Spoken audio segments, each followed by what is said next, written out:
because it's very difficult to go to Washington to press our government for justice, to press our government to intercede, to stop police brutality and mob attacks on us, when the reality is that we are becoming our worst enemy by what we're doing in the inner cities to each other. Amen. So our struggle has to be, unfortunately, a battle on two fronts. Yes, sir. We in Chicago, I mean, we got some strong leaders in Chicago in every field of human endeavor, but we have to accept the responsibility of what's going on in our city.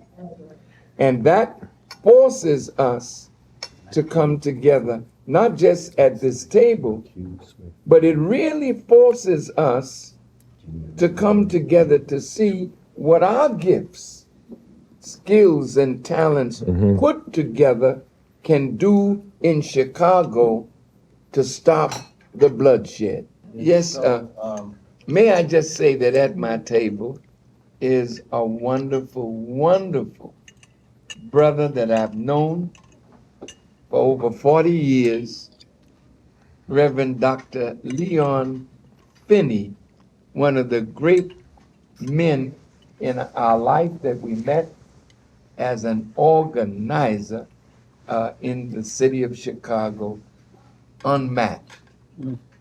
Thank you for being here, Doc. Well, thank you so much, and it's just interesting that we would be here at this hour. We have to make a clear statement in action that this is something, and I think that this is where Father Flagler has probably done more than any of us, and that is we have to take a stand against black-owned black crime. We've got to take a stand against black people killing black people, shooting them down like dogs in the streets. It is indiscriminate. That has got to be a value that is no longer, I think, pertained. And my sense is that's going to take work. I spent a little time, as you know, with the Blackstone Rangers and the East Side Disciples many, many years ago. And that was over 40 years that we were able to bring peace among the gangs. It was hard work. I mean, hard work, day in and day out, being on the streets, talking to these brothers and sisters in order to get them to then take a new act. Our challenge right now is that the narcotics industry is so alive and well in our community right now that the gangs as they were operating as sort of unitary, they're no longer there. You've got rebels and renegades, I should say, that are out here driving a part of us away from life. Does that mean that all black boys are part of it? No. But in many, many instances, you've got too many that terrorize the neighborhood and then make it difficult for life to be. We've got to be able to take a stand for that. We cannot, hold on, I'll be finished in a minute. We cannot put enough policemen in the streets in order to bring change there. We have to take responsibility, and we have to show love to those brothers that are on the streets. I got stuck up last week in my own vestibule, in my own house. Period, plain and simple. Stuck up at gunpoint. Fortunately, I was smart enough or blessed enough that I didn't lose my life. The question that the reporter asked me, well, what makes a difference? And what would you do? And my answer to him was, I want to tell that brother who stuck me up that I love him.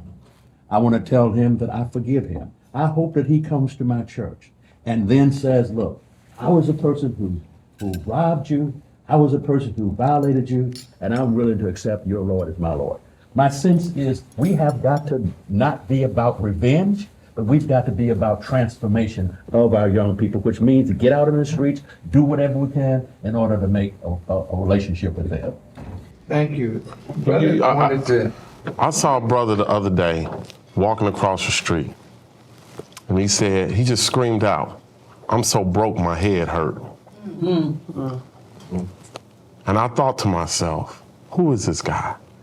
What is this situation? Probably got a baby at home, probably got a woman at home saying, go get some milk, I don't care what you got to do, come back with the milk. Right. And then he probably stuck you up. I submit that in the name of politics, our leaders have been poisoned and they've sold us out. This is about poor people. This ain't about drugs. It ain't about gangs. It becomes about retaliation. But the people who have been in control in the name or in the face of blackness of our money, of our community wealth, have sold us out. The people who are in control have made deals with the devil, have supported the devil, and then come back to us and tell us we ain't got nothing. We have tax incremental financing. We have TIF funds that are meant for poor neighborhoods that fund downtown projects to create art. That's right. And don't go back into the schools. That's right. Peyton High School, Walter Payton just got $20 million. But they telling us that my wife, who's an English teacher, can't have a pension. But you gave this white school $20 million. A school that used to be Jones Commercial, got a swimming pool on a roof. But you got leaders in our community who supported the person who took the money.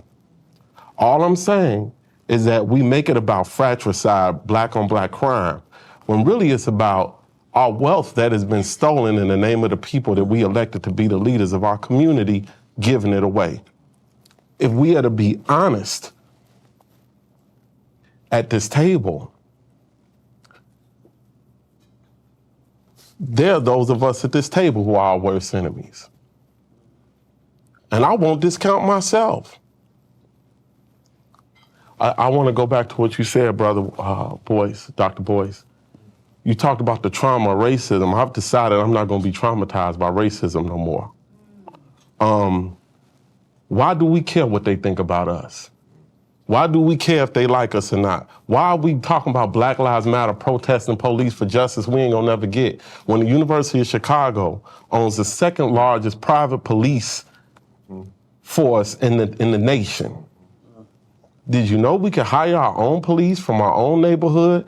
And the Chicago police rarely even go around the University of Chicago because they got it. You got Jewish communities in New York that got their own ambulance, doctor, police services.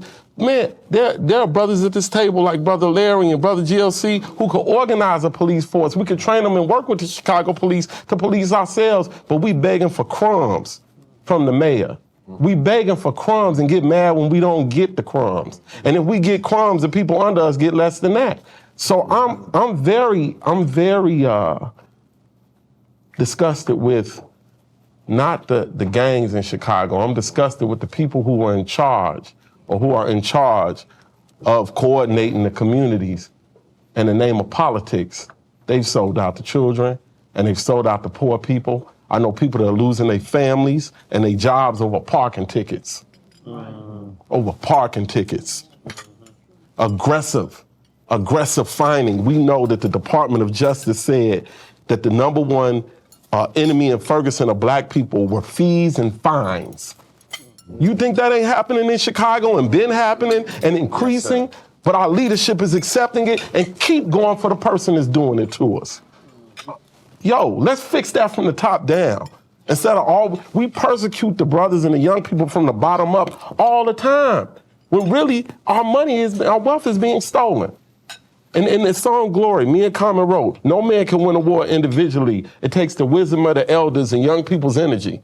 But when the wisdom of the elders is being used to co-opt the energy of the young people, that's the real fratricide. So here's I'd the like deal. to, Man, no, I'd like you to. there's another dynamic, Thank you, brother. and I know, Father Pfleger, with your church as well as the mosque, we have our membership very active on the streets. But there is a dynamic that is very troubling. And I don't know who at the table is really aware of what is happening on the streets, particularly when it comes to law enforcement asking the brothers on the street, to speak, and this whole code of silence. I remember when Superintendent Jody Reese, and I was invited to a meeting, and he raised the question. There were other pastors and leaders there. He says, well, I just don't understand why They know that a murder or a crime has been committed, but nobody gives up the name. So I, waited.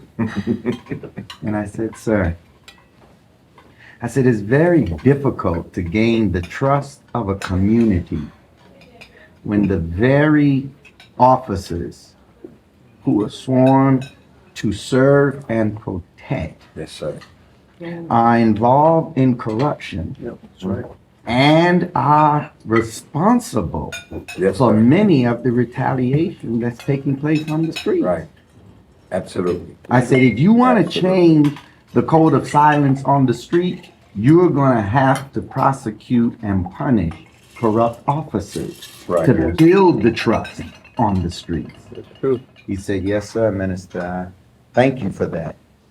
The reason why some of the brothers will not give up the names is because corrupt police will use that to tell it to the rival gang. Absolutely. See? So that there's retaliation. That's right. That's absolutely right. So I know that you are familiar and aware of this. See? And this is the hidden hand Yes, sir. in what is happening on the streets and what makes our job so Absolutely. difficult in resolving conflict is because you have the satanic hand involved that's keeping this thing going.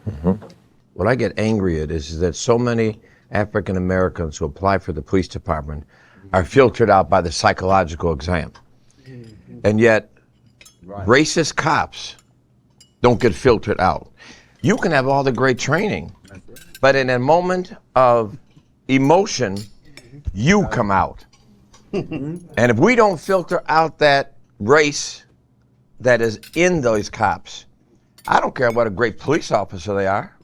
You're still a racist police officer because that's been in you since you were born. It's been cultured and cultivated all your life, and now in a moment. And in fact, they see this opportunity to act out all this they have inside of them. And now they got a badge and a gun to do that with. So they're taking out all this racial hate that they have and throw it out time and time again on the street. And then you want this brother to talk to you? Right. I went to a scene just a few weeks ago where somebody was shot and laying on the ground, and the police were laughing. And then wondering why people are getting angry. Of course they're going to get angry. This is their friend. And you're laughing about him lying on the ground bleeding, waiting on the ambulance. And as long as that's still in that DNA, I don't care how many police academies we have, we're not filtering that out because there's no desire to filter that out.